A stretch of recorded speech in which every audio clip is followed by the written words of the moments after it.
Carol Paton joins us now, one of a clique. No, not a clique, that's the wrong word. One of a select group of excellent journalists writing about politics and economics and finance and state-owned enterprises and the like. Hello, Carol. Hi, John. What do we know for certain? We know for certain that we are going to have well, we don't know for certain because the Constitutional Court almost certainly won't, but might interdict that first sitting. So what do we know for sure? Well, I don't think the court will interdict it, but yes, what we know for sure is, we know for sure we have to have a coalition government or some sort of arrangement like that. And we know as of about an hour ago that the DA has given the thumbs up to going in with the ANC. So that's a major development. And then all indications that we have been getting out of the ANC is that they're keen for a DA partnership as well. So, but for them, it's a bit tricky because they're going to be accused of sort of taking us back in history. So I think that this is why they would like this government of national unity, and they want to include a few more parties. And we're kind of down to the wire. 72 hours or even less to go. The election of the president will be on Friday. We have to elect the president, and we have to elect the speaker and the deputy speaker, and one would want at least the bare bones of an agreement in order that potentially the speaker or the deputy speaker's post could be voted for by the ANC for a candidate from the opposition. Beyond that, though, we don't constitutionally need anything more. Politically, the sooner we have a degree of certainty, the better. Yes. We don't constitutionally need anything, really, other than everyone to arrive at Parliament and have a vote, and we see what the outcome is going to be. But yes, if you're going into a partnership, you would want a little bit more certainty as to what the terms of it are going to be. So they've got a very short time to work that out, because I think it's taken quite a long time to get to this point where both parties have been able to sell this idea to their parties, because it's not something that either of them would have liked, would have wanted going into the election. And even when we got the results, neither of them were jumping up and down and saying, yay, we want to do this. So it's been a very hard process for both parties. And I'm excluding other parties at the moment just because these are the two main partners. But we do know that the ANC wants to include smaller parties, particularly the IFP and maybe some of the other parties. And we also do know that MK and EFF have said, no, thank you. We're not going to work with the DA. And we can accept that as being their true bottom line position rather than as a negotiating position from which they can move. I think so, because the talks between the ANC and the EFF have now ended.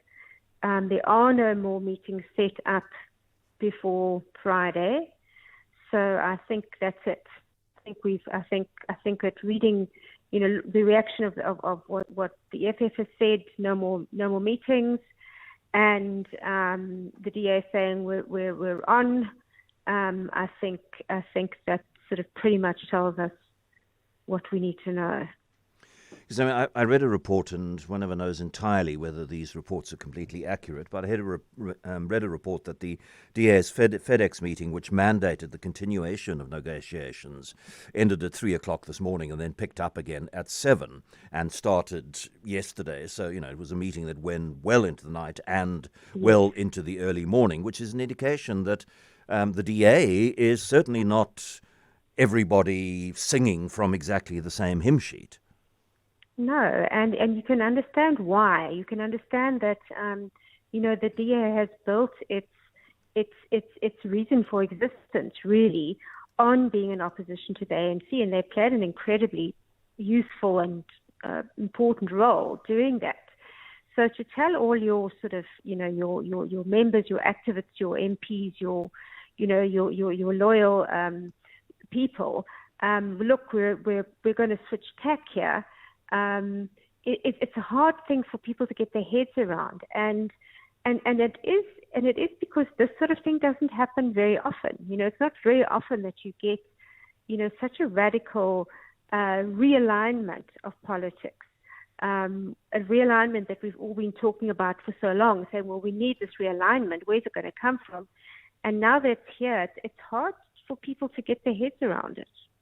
But you are reasonably certain that whatever the exact precise nature of the governing arrangement is, whether one properly calls it a government of national unity or a coalition or a confidence and supply agreement, it is going to involve the DA and more parties. We don't know how many, we don't know which one, and not MK and not EFF.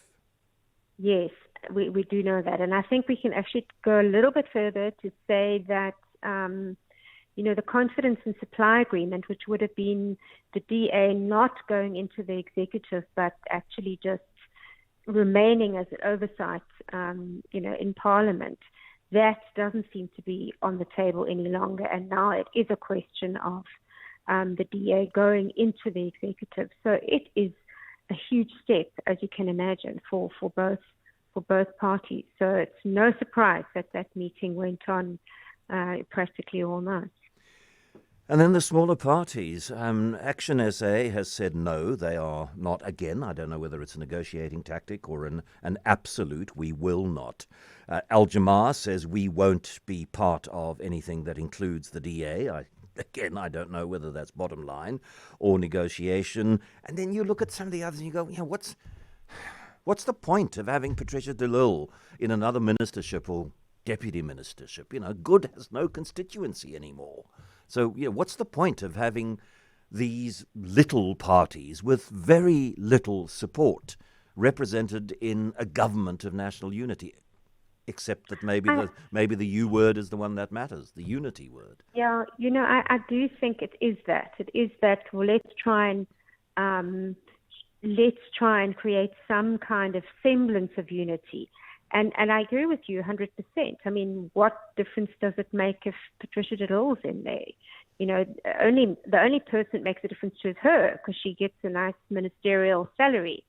So that sort of thing doesn't really matter that much. But I do think, bringing the IFP in, especially given the very, very difficult dynamics in KZN, that's an important thing to do. And bringing some of the younger blood in. I mean, I think that's another advantage to it, is that if you have got younger, more talented people in these small new parties, because we know the ANC hasn't had the most talented bunch of people on its election list. It's partly been it's been almost a badge of pride, well, from the Zuma years, not to have sort of clever blacks. And so they have come down to the lowest denominator. So they could do with a bit of an infusion of talent. So I think there are those sorts of advantages. Sure. Yeah. Okay. Well, let's wait. Let's see. But that said, it's going to be hard to hold this whole thing together. The bigger it is, the more difficult it is to hold together. Yeah. Yes, and the issue, the difficulty is that you've certainly got instability within the ANC. So dynamics within the ANC can influence the extent to which this thing is sustained. And similarly, we've seen in the DA, they also have their intense ideological debates. Carol Paton, thank you very much.